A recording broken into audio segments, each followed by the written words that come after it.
ఇప్పటికే ఈ యొక్క ఖమ్మం గ్రామీణ మండల పరిధిలో ఉన్నటువంటి కర్ణగిరి సమీపంలో రాజీవ్ గృహకల్ప సమీపంలో జరిగినటువంటి ఈ యొక్క మిస్టరీ కేసు సంబంధించి పోలీసులకు సవాలుగా మారిందని చెప్పుకోవచ్చు. గడిచిన ఆదివారం తెల్లవారుజామున 2 గంటల సమయంలో సంజయ్ తన అన్న హైదరాబాద్ నుంచి వస్తున్న నేపథ్యంలోనూ అతన్ని పికప్ చేసుకునేందుకు స్టేషన్కి వెళ్తున్న నేపథ్యంలోనూ మార్గం మధ్యలోనే కర్ణగిరి బైపాస్ ఎంత ఒక ఆటోలో ఒక మహిళను నలుగురు బలవంతంగా బయటికి తీసుకెళ్తున్నారంటూ తను రక్షించాలంటూ ఆమె కేకలు వేయడంతో ఒక్కసారిగా ఆ కేకలు ఉన్నటువంటి సంజయ్ ఆమెను కాపాడేందుకు కొంత దూరం ఆ ఆటోను వెంబడించిన నేపథ్యంగా వాళ్ళ బ్రదర్ కు ఒక వాట్సాప్ మెసేజ్ పంపించిన నేపథ్యం అయితే ఉంది. ఫలితంగా చూసుకుంటే మాత్రం కాపాడడం కోసం వెళ్ళినటువంటి సంజయ్ ను అసలు కనపడకుండా చేసింది ఎవరు, అసలు ఆ మహిళ ఎవరు అనే దానికి సంబంధించి పోలీసులకు మాత్రం చాలా వరకు కూడా ఇది తలనొప్పిగా మారిందని చెప్పుకోవచ్చు. ఒకవైపున పోలీసులు కూడా నిన్నటి నుంచి కూడా క్షుణ్ణంగా పరిశీలిస్తూ ఆ సంజయ్కి సంబంధించినటువంటి కుటుంబీకులతో కావచ్చు, వాళ్ళ స్నేహితులతో కావచ్చు, తమదైన శైలిలో మొత్తం కూడా విచారణ వేగవంతం చేస్తున్నారు. మరోవైపు సర్కిల్ ఇన్స్పెక్టర్ తో సహా మొత్తానికైతే మొత్తం కేసును సీరియస్ గా తీసుకొని దీనికి సంబంధించి అసలు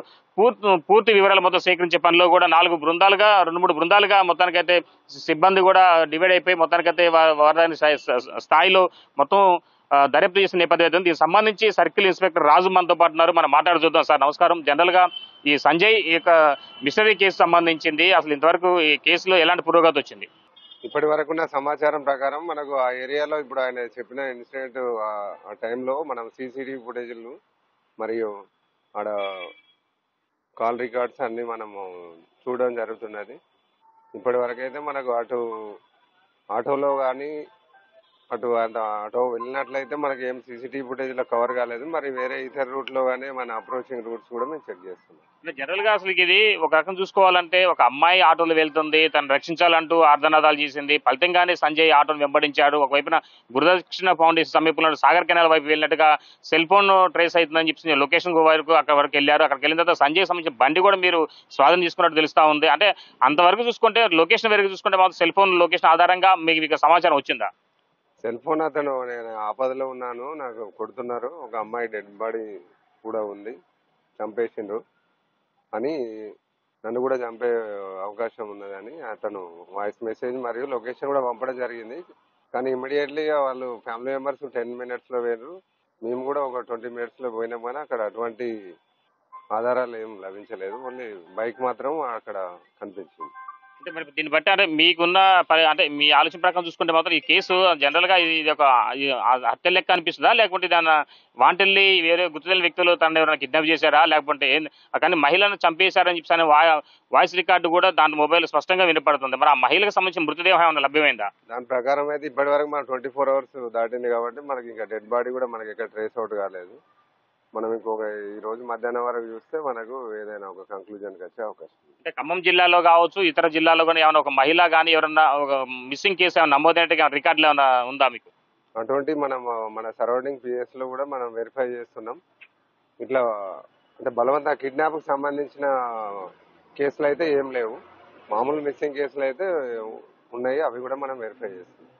జనరల్ గా ఆ ప్రాంతం చాలా వరకు చూసుకుంటే మాత్రం నిషేధిత మత్తు డ్రగ్ సేవించేటువంటి బాధితులు ఎక్కువ ఉన్నారు. గతంలో పోలీసులు కూడా సమాచారం అందింది. కొంతమంది ప్రజలు కూడా గతంలోనే పోలీసులకు కూడా సమాచారం అందించారు. ఫలితంగానే అక్కడంతా కూడా చాలా వరకు కూడా అసాంఘిక కార్యకలాపాలకు నిలయంగా ఉందనేది రాజీవ్ స్వగృహకు సంబంధించినటువంటి ఆ ప్రాంతాల మొత్తం కూడా అవన్నీ నిరుపయోగంగా ఉండటంతో అక్కడి నుంచే ఎక్కువగా ఈ యొక్క గంజాయి సేవించే వ్యక్తులు ఆ ఏరియాలో భయభ్రాంతులకు గురి చేస్తున్నారు. మహిళలు కూడా బయటికి వెళ్లాలంటే కూడా ఆందోళన పడాల్సిన పరిస్థితి నెలకొందనేది పోలీసులు కూడా సమాచారం అందించారు. తర్వాత చూసుకుంటే మాత్రం ఇప్పుడు ఇలాంటి ఘటన జరిగిందనేది కూడా స్థానికులు చెప్తారు. దీనిపై ఏమంటారు?